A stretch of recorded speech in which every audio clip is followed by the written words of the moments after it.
Hola, muy buenas en este día 45 de nuestro confinamiento. Cuando empecé a preparar el estudio hacía sol y ahora está cayendo una buena. Estamos en primavera y se nota. Y bueno, pues seguimos también escuchando algunos ruidos en la calle de los niños que están pudiendo salir a pasear con padres.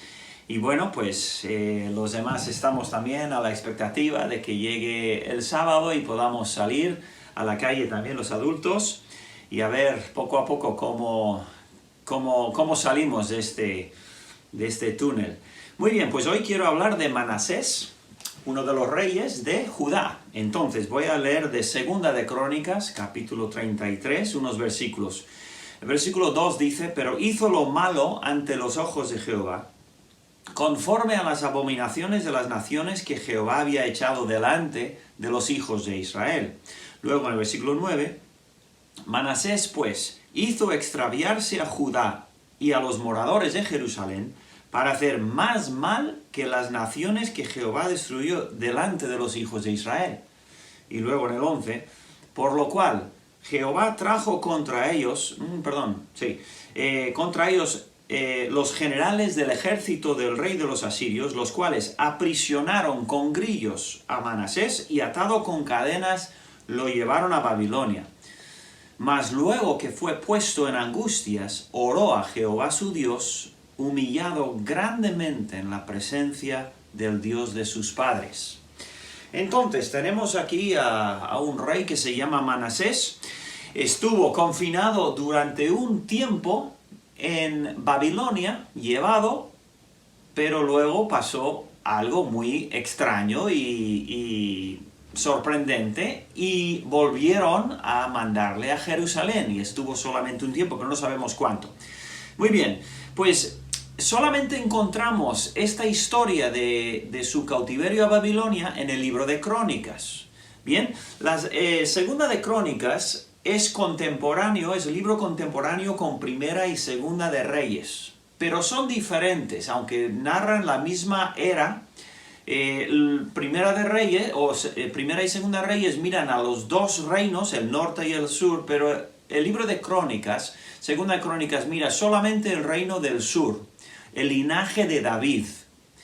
Y además es diferente en su enfoque, es más positivo.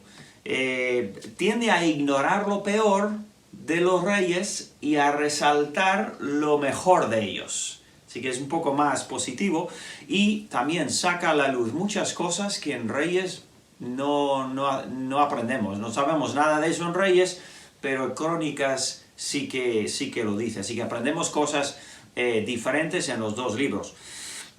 Curiosamente, en cuanto a Manasés, Dios le avisó, dio una profecía acerca de él, y eso lo registra Reyes.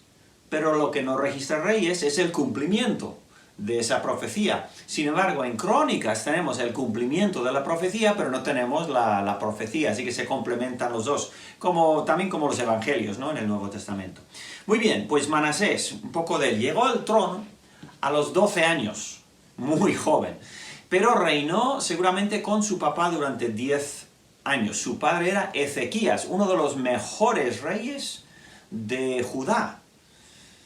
Sin embargo, Manasés fue otra cosa. Pero bueno, él reinó es el rey número 13 de la era del reinado del sur.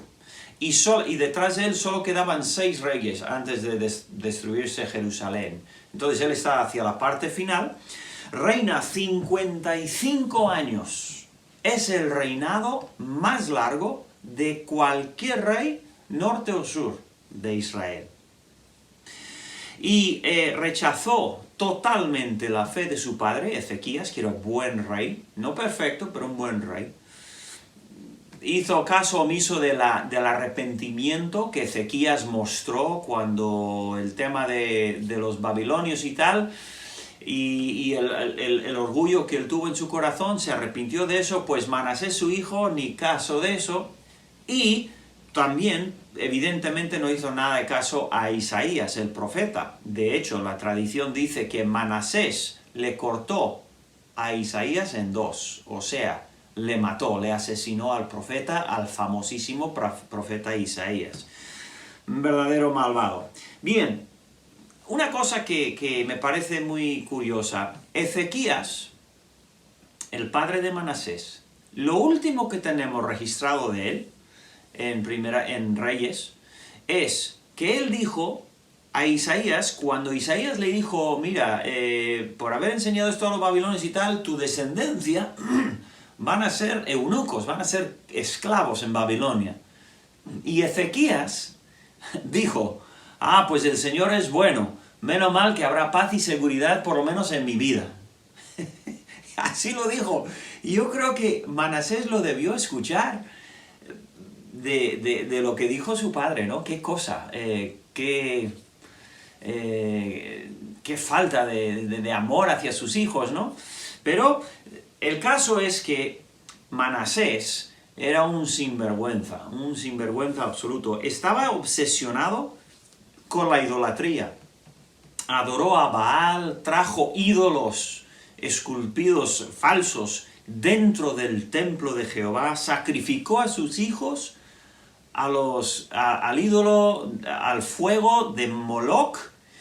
Era asesinar a sus hijos con fuego. Adoró a los cuerpos celestiales, brujería, consultó a los adivinos y era un desastre de rey.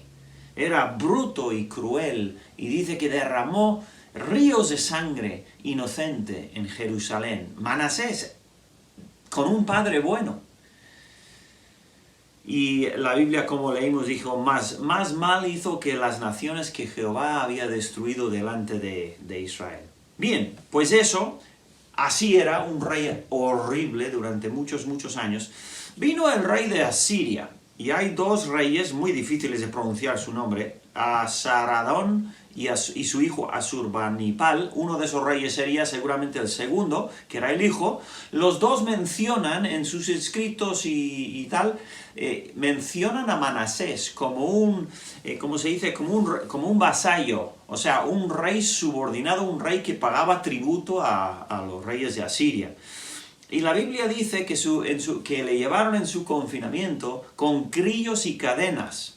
Ahora, esto era muy común en aquellos días y se ven muchos ejemplos en los dibujos de aquel entonces, como los reyes que conquistaban los asirios, además los asirios eran tremendos, de crueles, ellos llevaban a los reyes que habían cogido cautivos, los llevaban con cadenas y aros por los labios o por la nariz, y así los llevaban, como si fueran animales. Pues una total humillación, dejándolos en absoluta vergüenza. Y así fue llevado él a Babilonia. Y estos reyes eran de Nínive y de Babilonia, residían en una ciudad o en otra, dependía, cuando tenían su propio calendario y vivían en cualquiera de esas dos ciudades, y a Manasés le llevaron a Babilonia. Y luego llega lo sorprendente de verdad. Dice la Biblia en Crónicas que Manasés, luego que fue puesto en angustias, oró a Jehová su Dios, humillado grandemente. Se humilló por completo y buscó a Dios. Y Dios, fiel a su carácter, le escuchó. Porque como dice Salmo 51, el Señor nunca desprecia al corazón contrito y humillado. Su arrepentimiento fue genuino. Nos lo dice la Escritura. De verdad buscó a Dios. Y fue devuelto a Jerusalén. Eso sí que no sucedía muy fácilmente, ¿no? O sea, era muy raro que le llevase de nuevo a su ciudad, pero fue así. Y cuando volvió, empezó a hacer obras y además hizo una limpieza completa del templo y de toda la ciudad de Jerusalén, una limpieza de la idolatría y de los ídolos. Y mostró una devoción personal y una gratitud hacia Dios por haber tenido misericordia de él. Tremendo cambio al final de su vida en este rey Manasés. Unas observaciones para ir terminando. Algunas veces Dios permite que gente líderes, gobernadores malos y crueles duren mucho tiempo, mientras que los piadosos, los que aman a Dios, viven poco, son asesinados, son quitados temprano de la vida. Así es, a veces el Señor sabe su voluntad, ¿no? Dios incluyó la historia de Manasés por una razón muy evidente. Cualquier pecador, no importa cuán malo que haya sido, cualquier pecador, si se arrepiente genuinamente, Dios le escuchará y contestará su oración. Lo que pasa es que a veces la gente se piensa que puede jugar un juego con Dios y que pueden vivir como el diablo toda la vida y al final ya haré yo lo mismo que hizo Manasés. Eso es un juego muy peligroso, de hecho no es juego. Eso es peligrosísimo porque tú nunca, o yo, nunca podemos saber cómo va a ir nuestro corazón cuando estamos viviendo en el pecado. Lo peor que nos puede pasar es que el Espíritu de Dios deje de hablarnos, nos deje en paz. Y entonces nuestro corazón se endurece de tal manera, cambia de tal manera que aunque antes pensábamos que ya al final ya nos arrepentimos, no. El corazón va endureciéndose contra Dios y luego no hay absolutamente ninguna gana de seguir al Señor y de arrepentirse. Así que es muy, muy peligroso hacer eso, aunque vemos que en algunos casos sí que hay personas que después de una vida larga de pecado se arrepienten de verdad. El pensamiento final tiene que ser sobre la gracia de Dios, la maravillosa, casi increíble gracia de Dios hacia el pecador arrepentido. Primera de Timoteo 1:15, Pablo dice, Cristo Jesús vino al mundo para salvar a los pecadores, de los cuales yo soy el primero. Y si Pablo pudiera ser el primer pecador del Nuevo Testamento, del Antiguo Testamento, uno de los que figuraba en la lista muy arriba sería Manasés. Sin embargo, se arrepintió de verdad y Dios tuvo misericordia de él. Dios nunca rechaza a un pecador que se arrepiente de verdad. ¿Por qué? Porque Dios conoce y ve el corazón. Gloria a Dios. Qué bueno es conocer y amar un Dios así. Pues que tengamos nosotros cuidado, desde luego, con nuestro corazón y también que alabemos al Señor por su tremenda misericordia y cómo trató con este rey Manasés. Terrible, terrible rey, pero que se arrepintió de verdad y Dios tuvo misericordia de él. Que Dios os bendiga. Hasta la próxima. Agur.